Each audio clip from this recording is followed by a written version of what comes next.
Oke, bismillahirrahmanirrahim. Assalamualaikum warahmatullahi wabarakatuh. Pada kesempatan kali ini, saya akan memulai penjelasan materi untuk mata kuliah hidrologi dan geohidrologi lingkungan,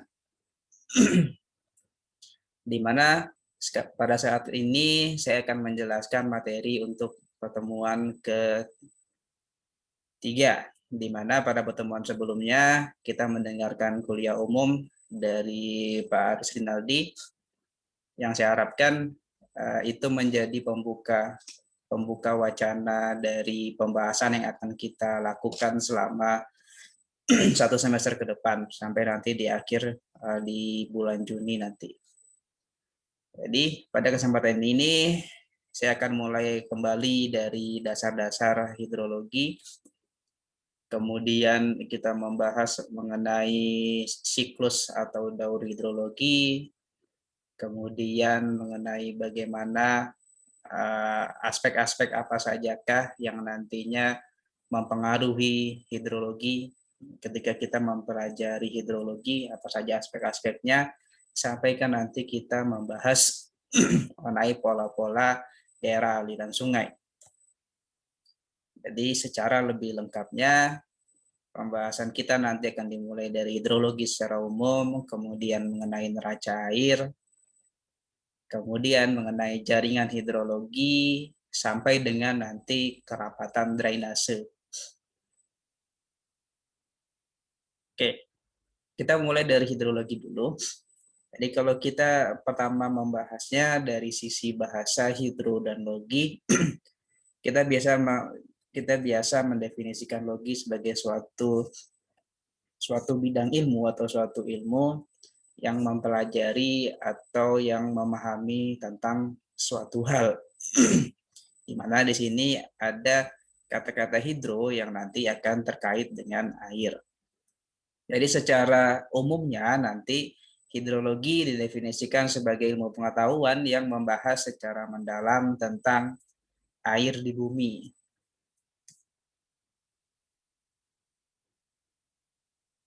Nah, kalau kita melihat laporan dari Igor Shiklomanov dengan judulnya dari World Freshwater Resources, kita di sini bisa lihat dari berbagai macam sumber air, apakah itu di lautan, di es, danau, sampai yang ada di suatu makhluk hidup atau makhluk biologis, maka masing-masing akan memiliki persentase yang berbeda-beda. Apakah berdasarkan dari volumenya ataupun dari persennya dibandingkan dengan yang ada di air tawar. Jadi secara penuhnya sebenarnya 96 lebih dari 90% air yang ada di bumi itu kita bisa melihatnya atau kita bisa menemukannya di lautan. Sisanya itu baru yang berada di apakah itu dalam bentuk batu, dalam bentuk wilayah yang membeku, bisa juga di air tanah, bisa juga di sungai, bisa juga di danau, dan lain sebagainya. Yang itu kalau dilihat dari persentase secara totalnya, itu memang sangat sedikit. Yang memang tidak aneh ketika distribusi dari air tadi terganggu, maka akan ada potensi terjadinya krisis air. Jadi disitulah yang mendorong memang pentingnya kita untuk mempelajari hidrologi. Nah, dengan sedikitnya ketersediaan air atau air secara kualitas yang bisa kita manfaatkan, itu menjadikan kita penting untuk mengelola air yang ada di sekitar kita. Kemudian, terkait siklus hidrologi sendiri, pada dasarnya air sebagai suatu sumber daya itu merupakan suatu sumber daya yang dia bisa diperbaharui atau renewable resources, di mana air yang kita lihat sehari-hari, misalnya yang kita lihat di suatu aliran sungai atau di suatu danau, maka itu dia tidak dalam posisi atau tidak dalam kondisi yang tetap berada di sana, tapi dia mengalami siklus yang senantiasa mengalami daur atau penggantian atau yang dikatakan sebagai daur atau siklus hidrologi. Jadi secara sederhananya siklus air kita bisa lihat mulai dari di laut ataupun di air permukaan ataupun yang berada di tumbuh-tumbuhan yang mengalami penguapan karena adanya radiasi sinar matahari. Jadi uap air yang menguap sebagai hasil dari penguapan dari yang berasal dari laut, berasal dari air permukaan ataupun yang dari tumbuhan melalui evapotranspirasi, semuanya menguap menuju ke lapisan atas di bumi, masih di lapisan troposfer sebenarnya, sehingga dia berkumpul dan terakumulasi membentuk awan-awan hujan, di mana nantinya dalam kondisi tertentu dia akan turun sebagai hujan. Jadi hujan di sini yang nantinya akan mengisi atau akan menjadi input dari aliran, baik itu aliran di permukaan ataupun aliran yang berada di bawah permukaan. Di mana yang di bawah permukaan nanti bersumber dari adanya infiltrasi dan perkolasi, sehingga dia mengisi aliran bawah permukaan. Dan nantinya aliran permukaan ataupun aliran bawah permukaan, keduanya juga akan menuju ke laut. Jadi sehingga sederhananya itulah bagaimana nanti air yang berasal dari laut nanti akan kembali lagi ke laut. Jadi ini gambaran secara sederhananya bagaimana siklus hidrologi secara global mengatur keseimbangan air.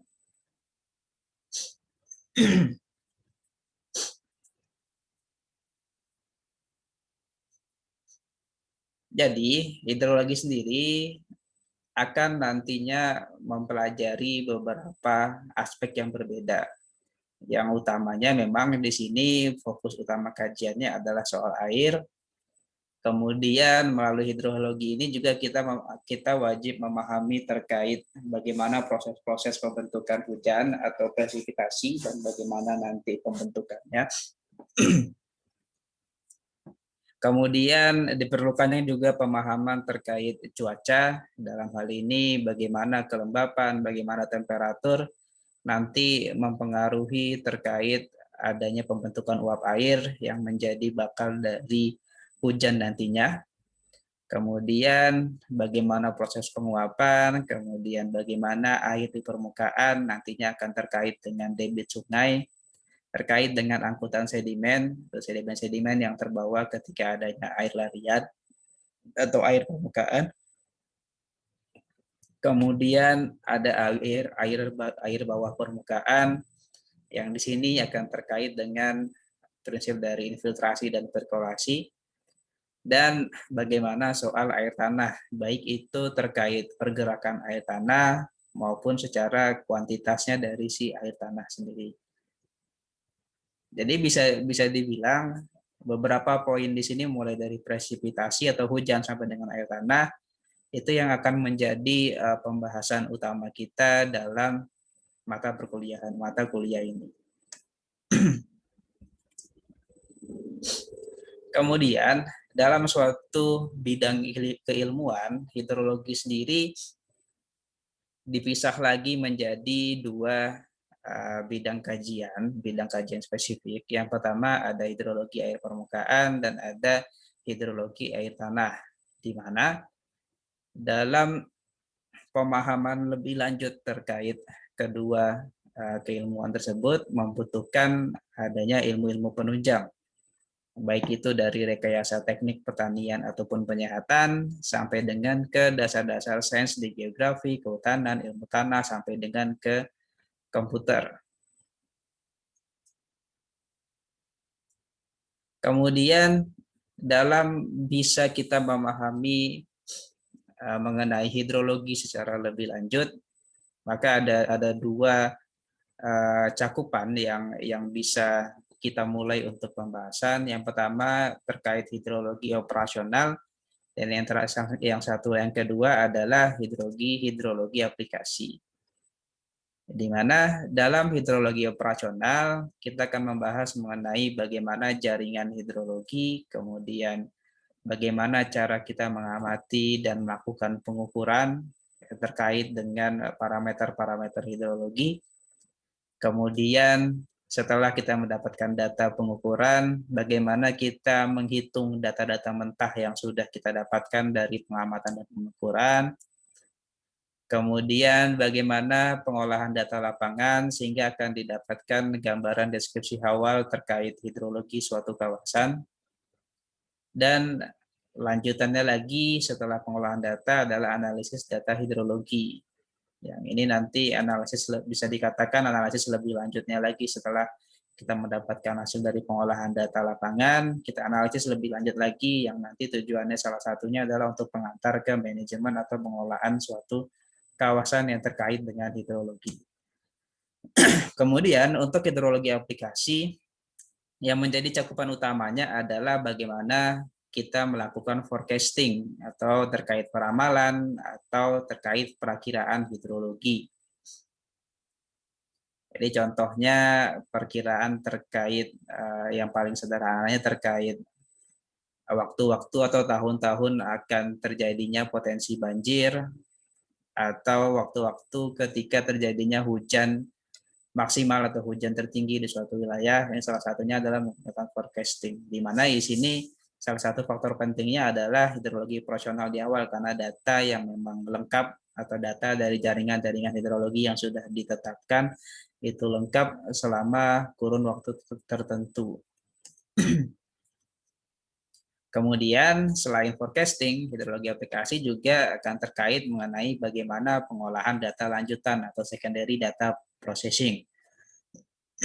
Itulah kenapa tadi juga di awal sudah disampaikan, dalam hidrologi kita juga membutuhkan keilmuan dari matematik atau komputer terkait learning machine, terkait bagaimana data-data yang kita miliki itu kita bisa proses untuk pengelolaan atau manajemen yang lebih baik.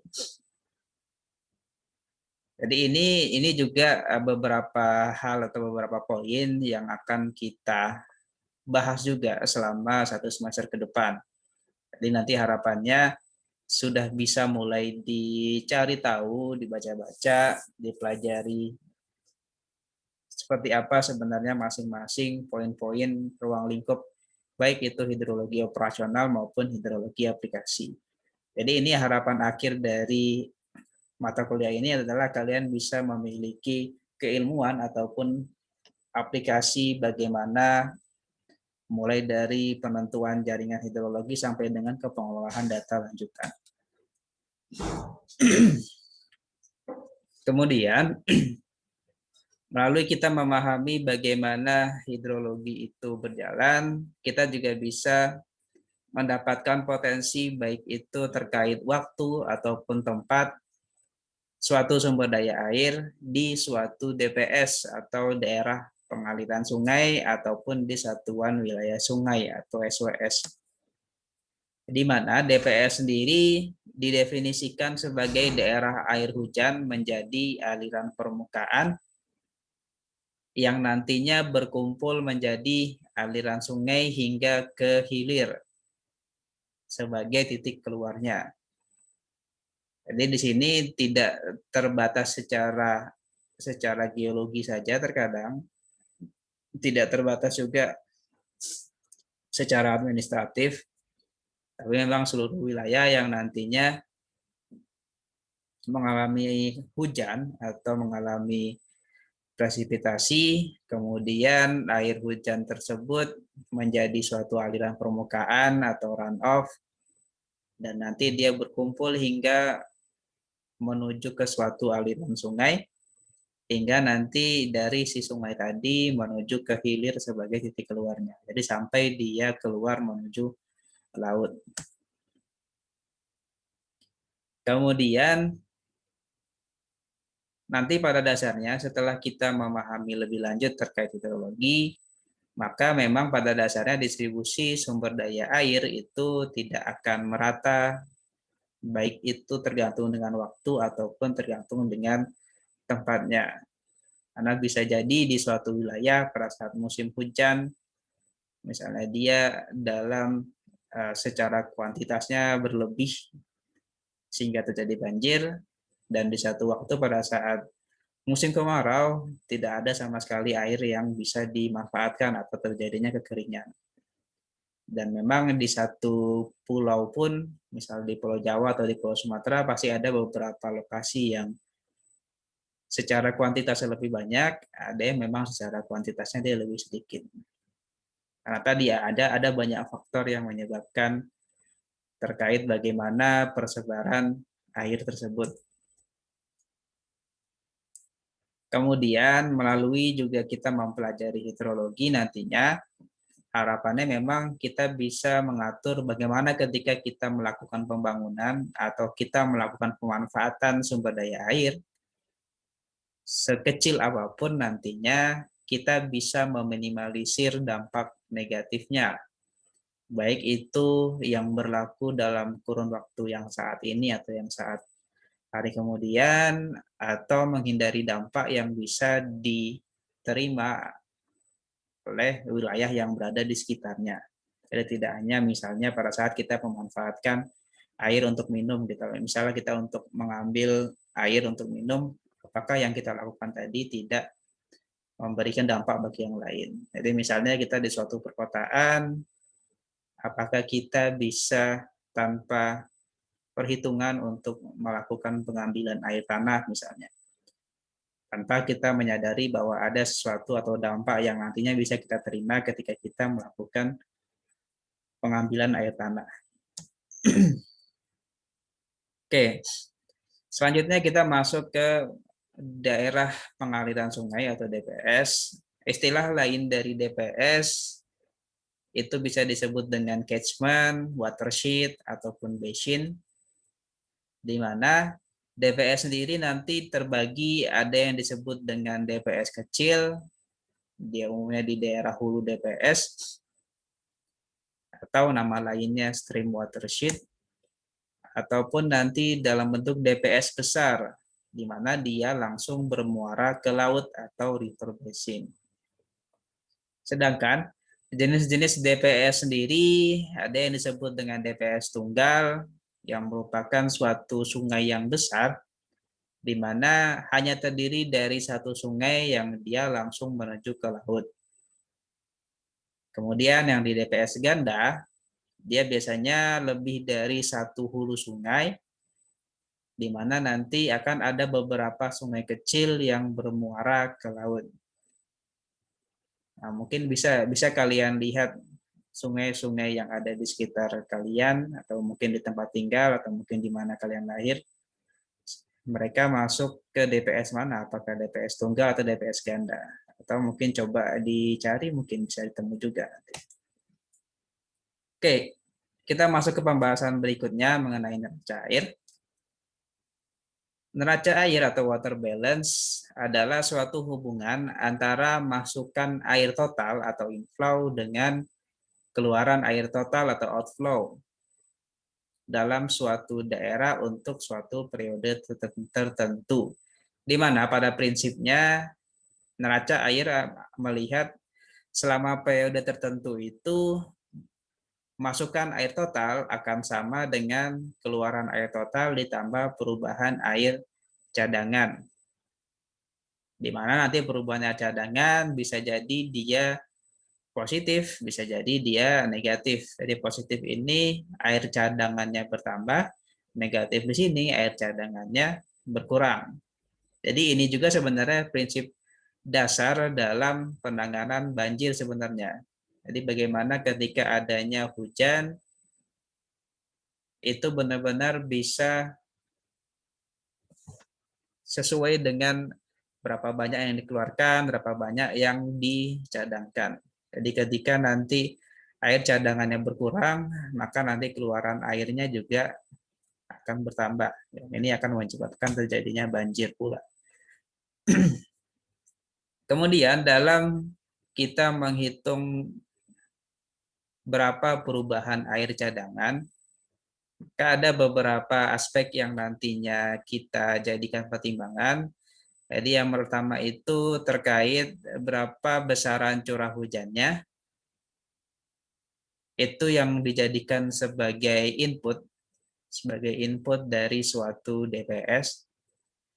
Kemudian curah hujan nantinya akan dikurangi dengan yang pertama ada evaporasi. Jadi evaporasi ini penguapan secara langsung dari permukaan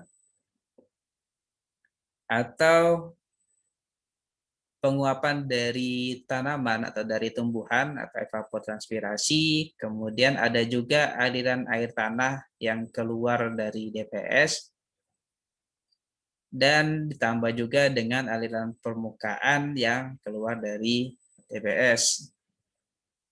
Sehingga nanti akan didapatkan berapa perubahan air cadangannya. Ya. Jadi perubahan air cadangan akan dilihat dari curah hujan dikurangi dengan evaporasi, evapotranspirasi, aliran air tanah keluar DPS, dan aliran permukaan keluar DPS. Jadi untuk penggambarannya, saya berikan satu contoh soal, silakan nanti dicatat dan coba nanti dihitung berapa. Jadi di sini contoh soalnya, dari sekumpulan data hidrologi suatu DPS selama 30 tahun dengan luasan DPS-nya 1000 km persegi, curah hujan rata-rata totalnya 2000 km per tahun. Apabila perkiraan besarnya evaporasi dan evapotranspirasinya 500, aliran air tanah keluarnya 100 mm per tahun, dan aliran air permukaannya 1500 mm per tahun. Hitung berapa juta meter kubik volume dari perubahan airnya, perubahan air cadangan rata-rata setiap tahunnya. Jadi nanti silakan diperhatikan satuan masing-masing parameter yang diketahui. Ini menggunakan kilometer, ini menggunakan kilometer per tahun, ada yang milimeter per tahun. Jangan sampai nanti ada yang terlewat. Kita lanjutkan. Kemudian dalam beberapa kasus, kita terkadang hanya memperhatikan air permukaannya saja tanpa memperhatikan air tanah. Sehingga nanti persamaan yang bisa kita gunakan adalah curah hujan nanti dikurangi dengan evaporasi, evapotranspirasi, dan nanti ditambah dengan infiltrasi. Sedangkan jika tidak terjadi perubahan air cadangan pada suatu periode tertentu, maka kita akan langsung menggunakan persamaan Q di sini ya, akan sama dengan curah hujan dikurangi dengan L. Di mana L di sini akan sama dengan penjumlahan dari evaporasi, evapotranspirasi, dan infiltrasinya tadi. Jadi dari dua persamaan ini, ketika kita memiliki persoalan seperti ini, maka akan bisa kita jawab juga. Jadi ini tuh soal kedua. Dari suatu DPS, luasannya 1000 km persegi, selama 30 tahun itu total curah hujan rata-ratanya 2000 mm per tahun. Evaporasi dan evapotranspirasinya 750 mm per tahun, tebal aliran permukaan 1100 mm per tahun. Jadi di sini apabila perubahan air cadangannya 0, hitung volume infiltrasi rata-rata per tahunnya dalam meter kubik. Ya, semoga cukup jelas ya. Kita lanjut lagi. Kemudian dari persamaan-persamaan yang sudah saya jelaskan atau sudah saya sebutkan sebelumnya, maka dapat disimpulkan memang dalam suatu neraca air, maka neraca air tadi akan sama dengan berapa air yang nantinya masuk di suatu kawasan ditambah dengan berapa air yang keluar. Kan tadi di awal keluarannya itu bisa dalam bentuk positif atau negatif. Dari situ coba dihitung berapa nilai ketebalan perubahan airnya. Ketika diketahui luasan DPS 60 hektar, hujannya terjadi dalam 40 menit dengan intensitasnya 100 mm per jam, yang mana hujan tadi menyebabkan adanya akumulasi aliran permukaan dengan volumenya 30.000 meter kubik. Jadi apabila penguapannya 0, berapa tebal perubahan air cadangannya dalam satuan sentimeter. Jadi ini beberapa contoh penerapan mengenai neraca air. Dan mungkin sebenarnya kita juga bisa mengaplikasikannya juga di sekitar kita juga. Oke, semoga cukup jelas. Kita lanjutkan ke jaringan hidrologi. Jaringan pos hidrologi atau jaringan hidrologi didefinisikan sebagai rangkaian pos pengamatan data hidrologi yang nantinya digunakan untuk menggambarkan karakteristik hidrologi suatu DPS atau daerah aliran pengaliran sungai atau satuan wilayah sungai. Yang tujuan utamanya adalah untuk menentukan seperti apa potensi sumber daya air suatu wilayah atau suatu daerah. Nah, dalam pos pengamatan hidrologi setidaknya ada 5 macam pos. Yang pertama, pos duga air sungai atau pos hidrometri, pos duga air danau, waduk, dan rawa, pos hujan, pos klimatologi, dan pos duga air tanah.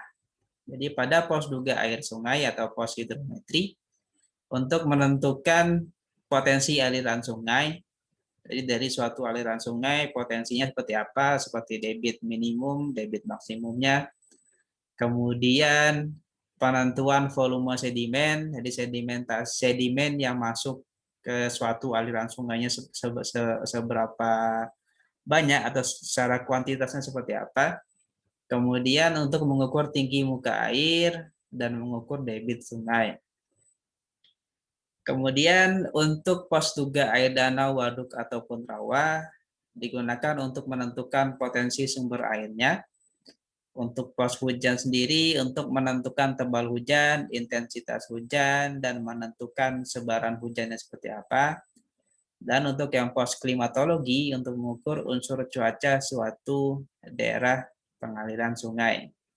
Dan yang terakhir ada pos duga air tanah untuk menentukan tinggi muka air tanah untuk menentukan potensi air tanah.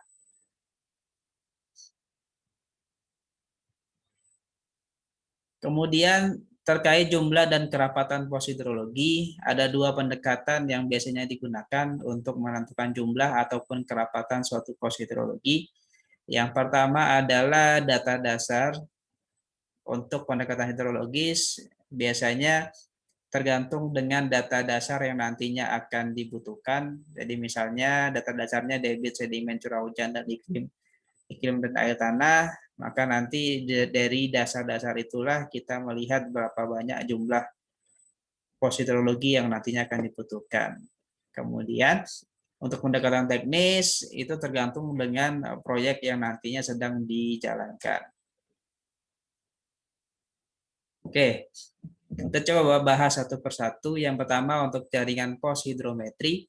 Jaringan pos hidrometri, lokasi yang mempertimbangkan penempatannya itu harus berada di sebelah hilir pertemuan anak sungai, berada di outlet ataupun inlet danau dan rawa. Lokasi pengambilan airnya misalnya di intake irigasi ataupun intake PLTA, kemudian adanya pergantian fisiografi yaitu perubahan daerah pegunungan ke daerah dataran.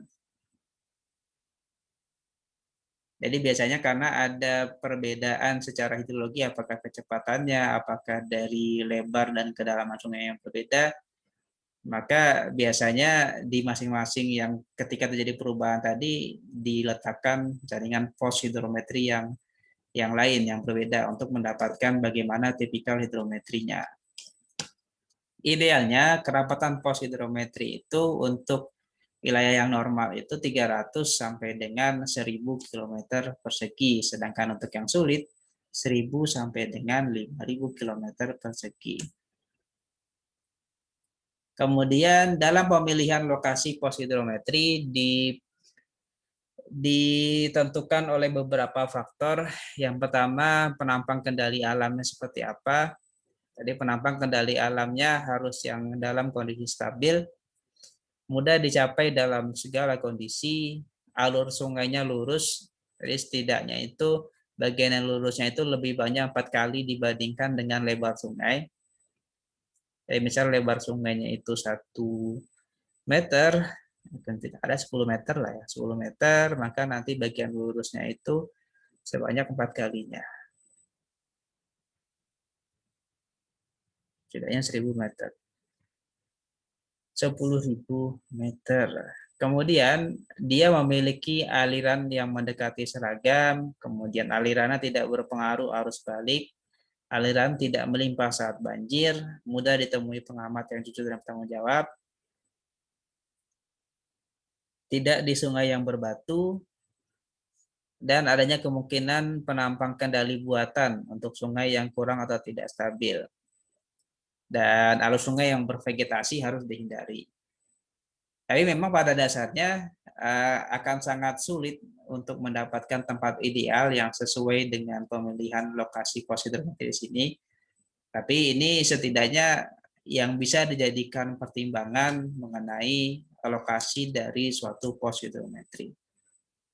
Kemudian jaringan pos hujan, faktor yang mempengaruhinya adalah kondisi iklimnya, apakah dia homogen atau heterogen, kemudian bagaimana topografi daerahnya, bagaimana ketersediaan tenaga yang nanti melakukan pengamatan pada pos hujan, dan bagaimana dana yang tersedia, dan tujuan dari penelitian atau perekayasaan hidrologi dari pembuatan suatu pos hujan.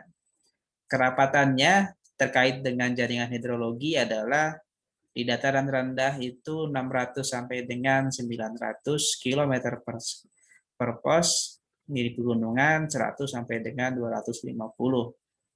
Jadi di pegunungan relatif lebih banyak seharusnya dibandingkan dengan dataran rendah.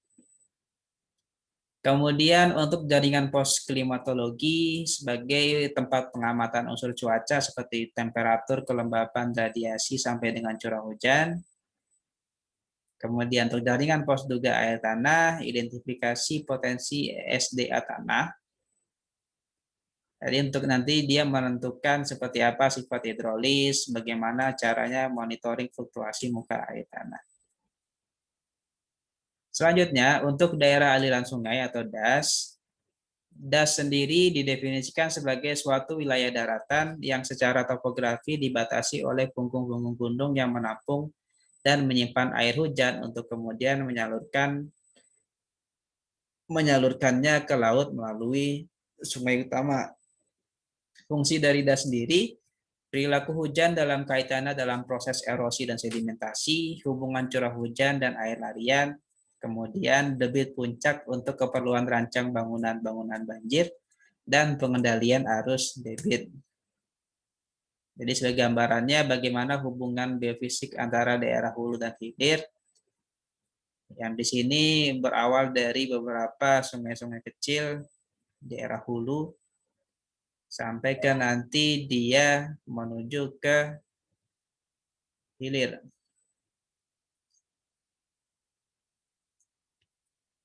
Kemudian bagaimana ekosistem daerah aliran sungai? Ekosistem aliran sungai di daerah hulu ini pada umumnya adalah daerah konservasi dengan kerapatan drainasenya yang lebih tinggi, kemiringannya itu lebih dari 15% dan pemakaian airnya tergantung dengan pola drainasenya. Daerah tengah, daerah transmisi, dan daerah hilir itu sebagai daerah pemanfaatan.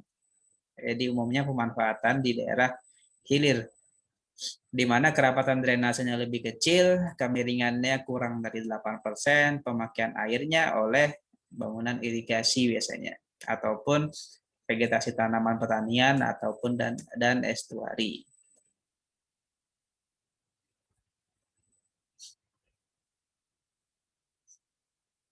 Di umumnya, beberapa komponen ekosistem, baik itu di daerah hulu, tengah, ataupun hilir, itu cukup beragam. Di bagian hulu biasanya ada sawah, ladang, pedesaan, sungai, dan hutan, sedangkan di tengah ini ada perkebunan, dan di hilir biasanya dalam bentuk hutan bakau.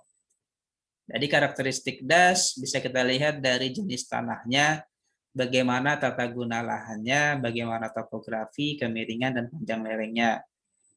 Yang nantinya besar kecil evapotranspirasi, infiltrasi, perkolasi, sampai dengan kandungan air tanah dan aliran sungai akan dipengaruhi oleh karakteristik tersebut. Yang nantinya dari karakteristik tersebut ada beberapa yang memang bisa direkayasa oleh manusia. Contohnya adalah tata guna lahan, panjang lereng, dan kemiringan. Jadi itulah kenapa rekayasa yang kita lakukan bisa berdampak negatif ataupun positif terhadap daerah aliran sungai. Kemudian, daerah aliran sungai memiliki pola-pola drainase ataupun urutan subdas yang berbeda-beda. Jadi sistem drainase atau jaringan aliran sungai bisa dalam bentuk segi empat atau rektangular, trellis, anular, ataupun radial atau jari-jari lingkaran. Sedangkan sistem aliran sungainya sendiri influen, effluent, atau intermittent. Influen, aliran sungainya memberi kemasukan ke air tanah. Effluent, sumber aliran sungainya dari air tanah atau perennial stream. Sedangkan intermittent berlangsung segera setelah hujan besar. Jadi sungainya itu terbentuk ketika memang terjadi suatu hujan besar. Ini gambarannya mengenai beberapa pola drainase. Yang ini dendritic, kemudian rektangular, pinet, trellis, sentripetal, radial, paralel, dan anular.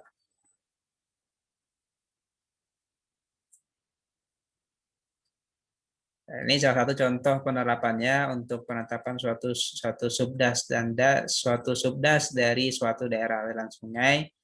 Jadi urutan pertamanya ini yang memang dari bagian hulu sampai ke nanti yang berikutnya adalah percabangan setelah bagian hulunya sampai ke bagian hilir di akhir. Dan nantinya kita bisa menghitung kerapatan drainase dengan menggunakan atau dengan mengetahui panjang aliran sungainya seperti apa dan luas daerah aliran sungainya seperti apa. Jadi nantinya kerapatan drainase akan sama dengan panjang aliran sungai dibagi dengan luas daerah aliran sungai.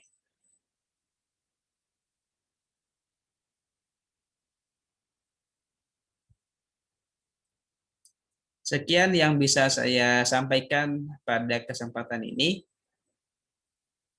Semoga cukup jelas. Apabila ada pertanyaan ataupun tanggapan, silakan bisa disampaikan melalui platform yang sudah saya siapkan, yang sudah saya sampaikan juga pada awal pertemuan kita sebelumnya. Kurang dan lebihnya mohon maaf. Saya sudahi. Assalamualaikum warahmatullahi wabarakatuh.